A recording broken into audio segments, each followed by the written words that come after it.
America ಉಪಾಧ್ಯಕ್ಷ JD wands family ಸಮೇತ ಭಾರತಕ್ಕೆ ಭೇಟಿ ನೀಡಿದ್ದಾರೆ. ದೆಹಲಿಯ ಪಾಲಂ ಅಂತಾರಾಷ್ಟ್ರೀಯ ವಿಮಾನ ನಿಲ್ದಾಣಕ್ಕೆ ಬಂದಿಳಿದ ಉಪಾಧ್ಯಕ್ಷರಿಗೆ ಅದ್ದೂರಿಯಾಗಿ ಸ್ವಾಗತಿಸಲಾಯಿತು. ಅಮೆರಿಕ ಅಧ್ಯಕ್ಷ ಡೊನಾಲ್ಡ್ ಟ್ರಂಪ್ ಭಾರತ ಸೇರಿದಂತೆ ಇಡೀ ಜಗತ್ತಿನ ಮೇಲೆ ಹೆಚ್ಚುವರಿ ಸುಂಕ ವಿಧಿಸಿದ್ರು. ಇದಾದ ಬೆನ್ನಲ್ಲೇ ಉಪಾಧ್ಯಕ್ಷ ಜೆಡಿ ವ್ಯಾನ್ಸ್ ಭಾರತ ಭೇಟಿ ಇದೀಗ ಜಾಗತಿಕ ಮಟ್ಟದಲ್ಲಿ ಗಮನ ಸೆಳೆದಿದೆ. ಜೆಡಿ ವ್ಯಾನ್ಸ್ ಮತ್ತು ಉಷಾ ವ್ಯಾನ್ಸ್ ಇನ್ನೇನು ಕೆಲವೇ ಕ್ಷಣಗಳಲ್ಲಿ ಪ್ರಧಾನಮಂತ್ರಿ ನರೇಂದ್ರ ಮೋದಿಯನ್ನ ಭೇಟಿ ಮಾಡಲಿದ್ದು ನಾಯಕರ ಮಾತುಕತೆ ಕುತೂಹಲ ಮೂಡಿಸಿದೆ. 18 ಶಾಸಕರು ಅಮಾನತು ಪ್ರಕರಣಕ್ಕೆ ಸಂಬಂಧಪಟ್ಟಂತೆ ವಿರೋಧ ಪಕ್ಷದ ನಾಯಕ ಆರ್ ಅಶೋಕ್ ನೇತೃತ್ವದ ತಂಡ ಸ್ಪೀಕರ್ ಖಾದರ್ರನ್ನ ಭೇಟಿ ಮಾಡಿದ್ರು. ಶಾಸಕರ ಅಮಾನತು ಆದೇಶವನ್ನ ವಾಪಸ್ ಪಡೆಯುವಂತೆ ಮನವಿ ಮಾಡಿದ್ರು. ಈ ವೇಳೆ ಶಾಸಕರಾದ ಅಶ್ವಥ್ ನಾರಾಯಣ್, ದಾಸರಹಳ್ಳಿ ಮುನಿರಾಜು, ಸಿಕೆ ರಾಮಮೂರ್ತಿ, ಮುನಿರತ್ನ, ವಿಶ್ವನಾಥ್, ಬಿಪಿ ಹರೀಶ್, ಬೈರತಿ ಬಸವರಾಜ್ ಭಾಗಿಯಾಗಿದ್ದರು.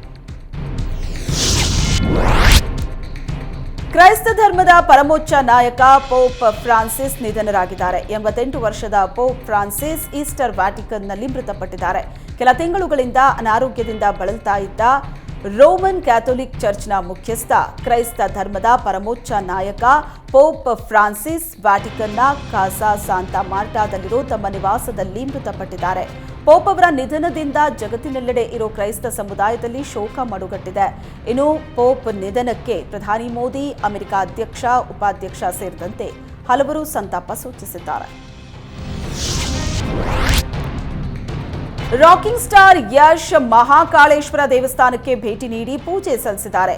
ರಾಮಾಯಣ ಸಿನಿಮಾ ಆರಂಭಕ್ಕೂ ಮುನ್ನ ದೇಗುಲಕ್ಕೆ ಬಂದು ಪೂಜೆ ಸಲ್ಲಿಸಿದ್ದಾರೆ. ಮಾನ್ಸ್ಟರ್ ಮೈಂಡ್ ಕ್ರಿಯೇಷನ್ಸ್ ಅಡಿಯಲ್ಲಿ ಸಿನಿಮಾ ನಿರ್ಮಾಣವಾಗ್ತಾ ಇದ್ದು 2026ಕ್ಕೆ ಯಶ್ 2 ಅತಿ ದೊಡ್ಡ ಚಿತ್ರಗಳು ತೆರೆಗೆ ಬರಲಿದೆ.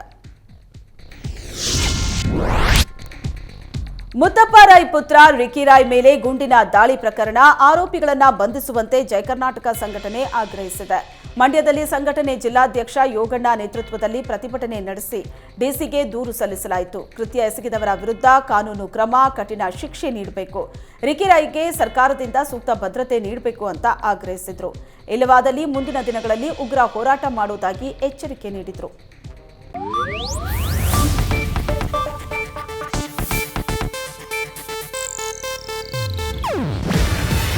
ಇದು ಏಷ್ಯಾನೆಟ್ ನ್ಯೂಸ್ ನೆಟ್ವರ್ಕ್ ಪ್ರಸ್ತುತಿ. ನೀವು ನೋಡ್ತಿದ್ದೀರಾ ಏಷ್ಯಾನೆಟ್ ಸುವರ್ಣ ನ್ಯೂಸ್.